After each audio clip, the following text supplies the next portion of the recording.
Good morning. I'm back in Hillsboro in Portland and settled in. It was nice to get back to my comfier bed. And I came back and found out that a friend had died. So one of the I used to go to every day. I'd go to Starbucks around the corner because we had a local Starbucks that was walking distance from our old house. Loved that old location. We missed it desperately when it went away. But anyway, she passed away, and so her husband Tony called me and he told me, and so we got back, and her funeral was today. So, what does a crafty girl do right before a funeral who doesn't own a black dress? Or at least, I thought of a black dress that I do own, but I don't really like it, which is probably why I had selective memory. So I whipped out a new dress with the pattern that I used for my Santa dress. And I think I dropped the V down a little bit more and made it a little bit longer and added a kick pleat because I discovered with the Santa dress that I really needed a kick plate. Getting in and out of cars is very difficult. It's either hiked way up to get out, or you have to sort of keep your legs together and swing them out of the car, and that's very difficult.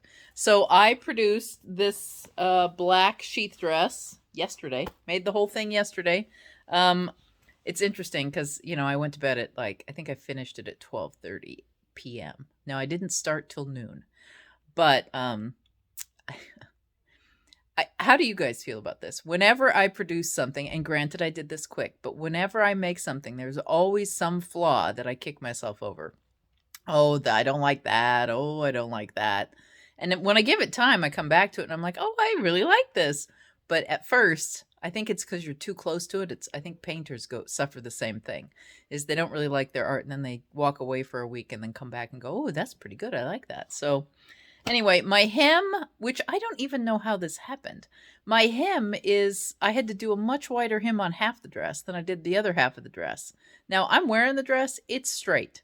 So I don't know if I just, and this isn't on my body. I don't have a curvature of the spine or anything. So this is all about something I did when I cut out this dress.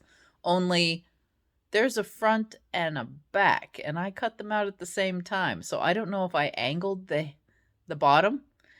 My block or sloper that I use to cut it out, the pattern is called the block.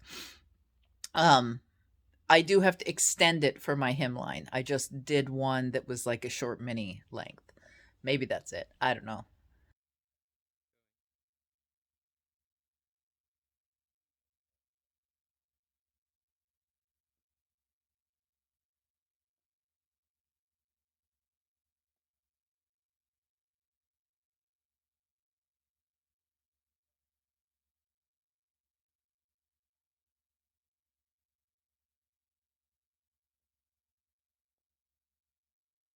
So, what have I done since I got home? I really sewed this dress and I have been a little too tired to do, I don't think I've knit a stitch. I haven't knit a darn thing. Tidying, unpacking, work. Yesterday I packed a bunch of orders that had stacked up. I have another one to send out today. Um, I did get some mail. Now this one's mine, but Rosemary Peel um, is a very good. I really like her pattern designs, and they're very clear illustrations. And this is kind of going to become a book review, so I'll have to review the book here. Very clear illustrations, and these were written in '99. These illustrations, I think you had to use. I don't know how she drew these illustrations. You had to have some graphic skills to do this, but she did it, and I really like the way the illustrations work and her showing you how to do these things. So this one I've always been kind of enamored of because of the bun cover. This one is mine. I have been trying to get this book for years. This one's a little tough to get. I found a copy. I bought it for myself. But at the same time, I ran down Tatting with Beads 2 by Rosemary Peel, which is another one that's difficult to get, but I brought them in from the UK, and these will be for sale. I'll get them up online. I think I have 3 or 4 copies of each. So, And look at that cute window gems. Love those. Um, so this is Rosemary Peel's books, and again, beautiful. And in fact, these you have colored. You've colored diagrams. So I really like her diagrams. And then I also got tatting with color to stock in the shop. So we also have those, both by Rosemary Peel. Now I got to meet Rosemary Peel 3-4 years ago. She's a very fascinating character, very interesting. I talked to her. I didn't take the class from her, but I talked to her at the teachers session at IOLI. Very interesting lady. Ooh, and very interesting designs. Look at this leaf. Look at the leaf. Like an aspen leaf. That's pretty cool. I'll have to go look for the picture in that. But several leaf designs, asymmetrical motifs, little flower garden. Very cool designs. So I like Rosemary Peel's work, and her instructions are spectacular. So we now have a limited stock of these. I think I have 4 of each available for purchase in the shop. And I wanted to let you know that because, the tatting has been booming. And Kelly is going to town on her temperature tatting.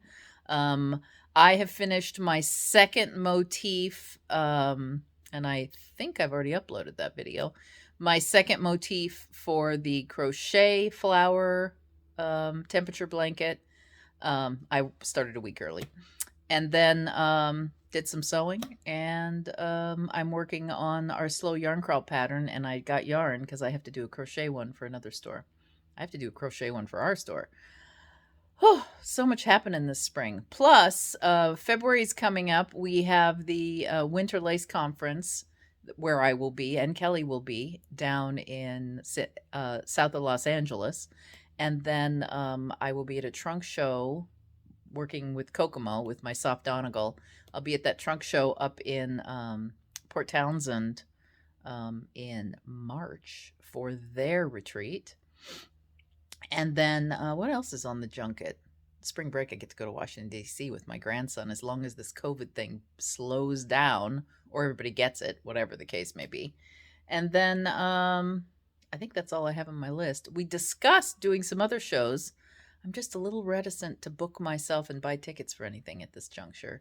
The LA show I'm driving to, and Port Townsend I'm driving to.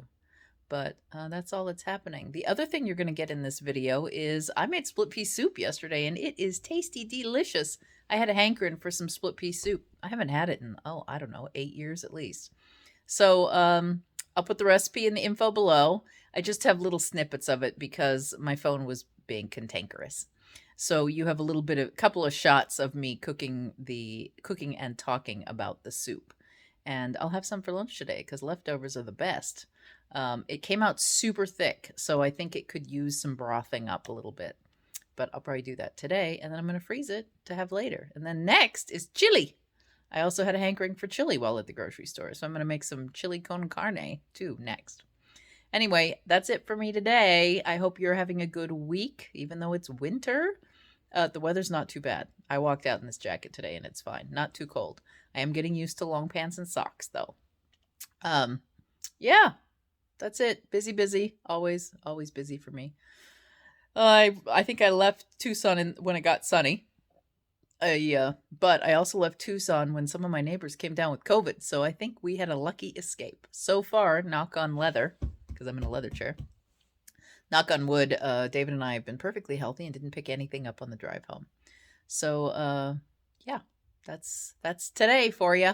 I'll give you something else on Sunday. I have a few ideas lined up. So I've chopped up my shallots, a large clove of garlic, a full orange pepper, which any green pepper, red pepper, yellow pepper would do. I just happened to buy orange yesterday. A ham steak. It was probably about an inch thick, and I chopped it up into cubes. If I'd had a ham bone, I would have used it. And I'm a little bit worried about flavor, so I'm going to add about 3 slices of bacon to this as soon as I get it thawed. It's not quite thawed yet. And I've sauteed this in a really, probably 1/4 cup of olive oil, and I've been sauteing it now for about 10 minutes. At the same time, I have taken my split peas, and they didn't have any green split peas at the store, so I bought yellow because that was my choice. And this is about 3 cups of dried split peas. I've rinsed them in my sink and had a hunt through to make sure there's no stones. And I'll check back when I'm ready to add to the next step. All right, so I have charged my phone and added 1 packet of bone broth, chicken bone broth, about 3, well, more like 5 cups of water. I've added 2 bay leaves. I've added a teaspoon of all-purpose spice, which I have to say I absolutely love. I'm going to show you what this is, and I'll put a link to it. It is Whole Foods. All-purpose seasoning. Let's see if we can get that to right there. Any other Mrs. Dash, all those kinds of seasonings work. This has a little bit of salt in it, so I didn't add any more. I'm going to add some pepper.